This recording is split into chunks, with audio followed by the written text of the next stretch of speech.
Hello friends, कैसे हैं आप सब। तो डियर, आज का क्लास है हम लोग का क्लास 7 का ज्योग्राफी, और ज्योग्राफी का ये फर्स्ट चैप्टर है। तो डियर, हम लोग जो है क्लास 6 का आपका हिस्ट्री कंप्लीट कर चुके हैं, और ज्योग्राफी जो है ये आपका फोर्थ लेसन तक हो चुका है, और क्लास 6 और 7 जो है हम लोग साथ लेके चल रहे हैं। ठीक है, तो आज इसका जो है ये सेकेंड पार्ट है। फर्स्ट पार्ट का लिंक जो है आपको डिस्क्रिप्शन बॉक्स में मिल जाएगा।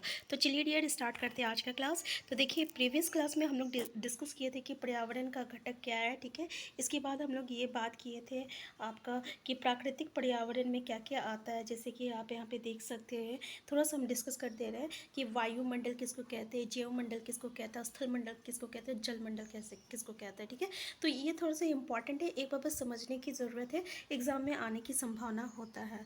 तो डियर, स्थल मंडल किसको कहते हैं, पहले ये समझिए। स्थल मंडल जो है रहता है ना, ये पृथ्वी का जो ऊपरी पार्ट होता है, यानी जो हम लोग ठोस प्रॉपर्टी कहेंगे, या कठोर ऊपरी परत जिसको कहते हैं हम लोग, उसको हम लोग स्थल मंडल कहते हैं। ठीक है, तो ये जो आपका स्थल मंडल रहता है ना, ये चट्टान और खनिज से बना रहता है, और मिट्टी की जो पतली परत से जो रहता है ये ढका हुआ रहता है। ठीक है, तो खनिज भी कौन सा मंडल में पाया जाता है, तो स्थल मंडल में पाया जाता है, ज़मीन के नीचे। ठीक है, तो जैसे कि पहाड़, पठार, मैदान, घाटी, अगर पूछा जाए कि ये कौन सा मंडल में आता है, तो ये स्थल मंडल में आता है। इसके साथ साथ हम लोग ये भी कह सकते हैं कि इसमें जितने भी वन होते हैं, कृषि होते हैं, मानव बस्ती होते हैं, ये सब आपका स्थल मंडल का ही पार्ट है। ठीक है, नेक्स्ट पॉइंट हम है आपका जलमंडल। तो देखिए, जलमंडल को आप समझ सकते हैं कि इसका जो जैसे कि अब नदी हो गया, झील हो गया, समुद्र, महासागर, यानी जितना भी जलाशय है ना, वो आपका क्या बनाता है, वो आपका जलमंडल बनाता है। ठीक है, इसी तरह आपका वायुमंडल है। तो वायुमंडल में क्या हो जाएगा कि पृथ्वी की चारों ओर जितनी भी फैली हुई वायु की जो पतली परत होती है ना, उसको हम लोग क्या कहते हैं, वायुमंडल कहते हैं। ठीक है, अब यहाँ पे देखिए, थोड़ा सा ये इंपॉर्टेंट है कि पृथ्वी का गुरुत्वाकर्षण बल अपने चारों ओर के वायुमंडल को थामे रखता है, ये इंपॉर्टेंट है। तो याद रखिएगा कि पृथ्वी का जो गुरुत्वाकर्षण बल होता है ना, ये चारों ओर से क्या करता है, वायुमंडल को थामे रखता है। ठीक है, और डियर, जैसे कि सूर्य का जो आपका हार्मफुल रे होता है, जिसको हम लोग अल्ट्रावायलेट रे कहते हैं, तो ये जो हार्मफुल किरण होता है ना, हानिकारक किरण, इससे भी जो है ये परत जो रहता है हम लोगों को रक्षा करता है।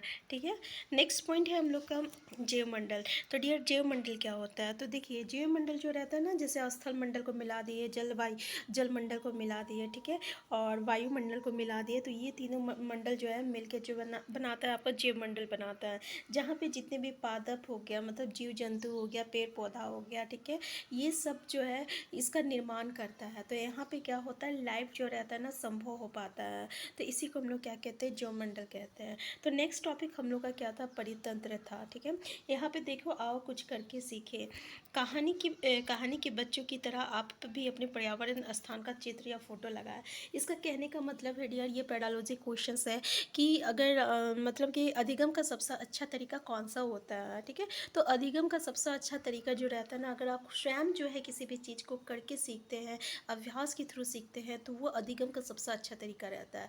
इस में ये चीज़ जो है आपको हमेशा दिया जाता है, क्योंकि इसमें से जो है आपका अधिगम से कम 4 या 5 मार्क्स का क्वेश्चन आता है। याद रखिएगा, 5 मार्क्स का क्वेश्चन आपका इसी पॉइंट से आएगा। ठीक है, पाँचों पेडालॉजी अगर हम पेपर 1 में बात करें, तो 5 मार्क्स जो रहेगा इसी कॉन्सेप्ट पे आएगा। ठीक है, अगर आप प्रीवियस ईयर क्वेश्चन कर रहे होंगे, तो आप देखिएगा कि इस कॉन्सेप्ट से आपका क्वेश्चन जो ज़रूर आता है। ठीक है, अब यहाँ पे हम बात करते हैं परितंत्र क्या होता है। तो डियर, यहाँ थोड़ा सा देखिए, ये थोड़ा इंपॉर्टेंट है कि रवि की कक्षा की एनसीसी कैंप में जेसी ने आज, देखिए हम उसी चीज़ को डिस्कस करते हैं जो कि इम्पॉर्टेंट है। तो यहाँ पे हम इसलिए आपको एक एक लाइन बता दे रहे हैं क्योंकि ये थोड़ा सा इम्पॉर्टेंट है। ठीक है, इसलिए तो रवि की कक्षा की एक एनसीसी कैंप में जेसी ने आचार्य से कहा, आश्चर्य से कहा, कितनी मूसलाधार बारिश हो रही है, इससे मुझे अपना केरल याद आ रहा है। इसका मतलब ये देखिए कि केरल में मूसलाधार बारिश होती है। ठीक है, इसलिए हम ये लाइन को पूरा पढ़ें। तुम सबको आकर देखना चाहिए कि कैसे हरे भरे खेतों एवं नारियल के बगानों में लगातार बारिश होती है। तो डियर, याद रखिएगा, केरल में जो है मूसलाधार बारिश होती है, और यहाँ पे क्या होता है, हरा भरा खेती होता है, किसका, नारियल का। ठीक है, तो ये इंपॉर्टेंट था, इसलिए हमें यहाँ पे बताया। नेक्स्ट है आपका तभी जैसलमेर के रहने वाली हीरा ने आश्चर्य से कहा, हमारे यहाँ वर्षा होती ही नहीं है, हमें तो 2 दूर-दूर तक केवल कीकर एवं रेत ही नज़र आती है, लेकिन वहाँ ऊँट भी तो मिलते हैं, रवि ने कहा।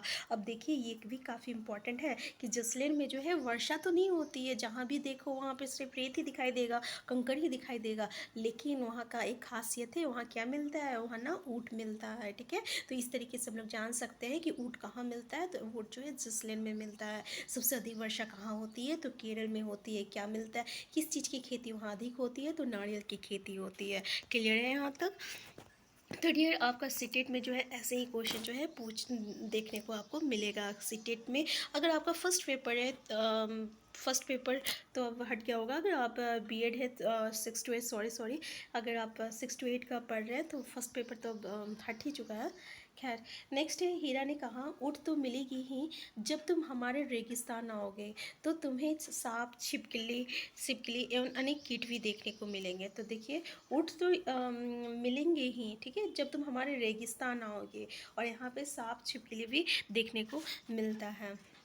तो डियर ये जो एनसीईआरटी के पॉइंट है ना, ये आपके सीटेट के पॉइंट ऑफ व्यू से ही इम्पॉर्टेंट नहीं है। अगर आप सीटेट क्वालिफाई करने के बाद केवीएस एनवीएस किसी भी या बिहार स्टेट की तैयारी कर रहे हैं, ठीक है, बिहार बीपीएससी की, तो ये जो है आपका लाइन, एक एक लाइन काफ़ी इंपॉर्टेंट हो जाता है एग्जामिनेशन पॉइंट ऑफ व्यू से, ठीक है। तो अभी से आप अच्छे से पढ़िए, ठीक है। और इसकी नोट्स जो है ना डियर हम जो है आपको डिस्क्रिप्शन बॉक्स में डाल देंगे, अभी डाले नहीं है लेकिन हम डाल देंगे, ठीक है। जहाँ पे हम इस तरीके से डालेंगे, जो इम्पॉर्टेंट पॉइंट रहेगा उसको बस हम अंडरलाइन कर देंगे, एनसीईआरटी का ही रहेगा। नेक्स्ट पॉइंट है आपका कि रवि हैरत में पड़ गया, विभिन्न स्थानों पर पाए जाने वाले जीव जंतु, वनस्पति एवं लोगों के रहन सहन के तरीके इतने भिन्न क्यों है। अब देखिए यहाँ पे क्या होता है ना कि रवि ये सब देख के हैरान हो गया कि हर जगह का जो मौसम अलग है, ठीक है, उसका रहने सहन सहन का अलग है, वहाँ का जीव जंतु अलग है, ठीक है। तो इससे क्या पता चलता है कि जितने भी पेड़ पौधा है, जीव जंतु है, मानव है, ठीक है, ये आस पास के जो पर्यावरण रहता है ना, यानी उस पर आश्रित होता है, ठीक है। जैसे कि केरल में मूसलाधार बारिश हो रही है, ठीक है, रेगिस्तान में ऊँट पाया जा रहा है। इसका मतलब क्या हुआ कि पेड़ पौधा हो गया, मानव जो हो गया, ये सब किस पे आश्रित है, तो ये सब पर्यावरण पे आश्रित है। तो इसका मतलब हम लोग कह सकते हैं कि सब जो रहता है ना, एक दूसरे पर जो रहता है डिपेंड होता है, आश्रित होता है। तो जीवधारियों का जो आपसी जो तालमेल होता है, जो आपस में एक दूसरे का जो संबंध होता है पर्यावरण के बीच, ठीक ना, तो इसी को हम लोग कहते हैं परितंत्र का निर्माण। इसी यही क्या कहलाता है, परितंत्र कहलाता है। तो क्लियर हो गया यहाँ पे परितंत्र। तो देखिए डियर यहाँ पे अधिक वर्षा होने वाले वन, घास स्थल, रेगिस्तान, पर्वत, झील, नदी, महासागर, छोटे से ताल का भी एक परितंत्र हो सकता है, ठीक है। तो ये सब जो है आपका परितंत्र हो सकता है। तो डियर एक थोड़ा सा हम बात बोल रहे कि हमको थोड़ा सा ठीक है बोलने का आदत है, तो प्लीज़ इस आदत को मेरा अवॉइड करने की कोशिश कीजिएगा, क्योंकि मेरे मुँह से निकल ही जाता है, ठीक है। नेक्स्ट है आपका मानवीय पर्यावरण।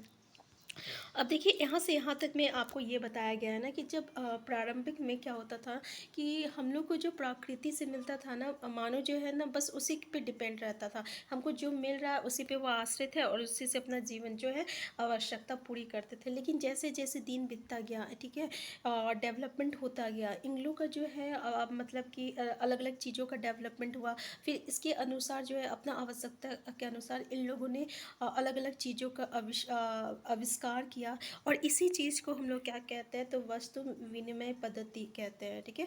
तो वस्तु विनिमय पद्धति का विकास हुआ, ठीक है, मतलब कि बिजनेस हुआ, फिर कॉमर्स में वाणिज्य का विकास हुआ। तो इस तरीके से हर फील्ड में जो है, हर क्षेत्र में जो है विकास हम लोग को देखने को मिला, ठीक है। क्लियर, बस इसमें यही बताया गया है कि प्रकृति एवं मानव पर्यावरण के बीच जो है सही संतुलन होना जो है आवश्यक है, क्योंकि मानव को पर्यावरण के साथ समरसता से रहने एवं उसका उपयोग सीखना चाहिए। इसका कहने का मतलब ये है डियर कि जैसे कि अभी का जो डेवलपमेंट हो रहा है, इतना मतलब इंडस्ट्रियलाइजेशन बढ़ रहा है कि हम लोग क्या करते हैं कि क्या किया जा रहा है, जितने भी जंगल है ना उसको काट के इंडस्ट्री बना दिया जा रहा है। तो इससे क्या हो जाएगा ना कि आपका जो संतुलन है ना पर्यावरण का, वो अब बिगड़ सकता है, और जिससे जो है आपका ग्रीन हाउस इफेक्ट बढ़ सकता है।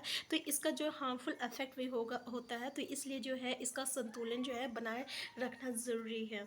यहाँ पे देखिए और इसी चीज़ को देखकर यहाँ पे एक चीज़ बताया गया है कि रवि की कक्षा में मिज़ोरम की एक लड़की है नूरी, ठीक है?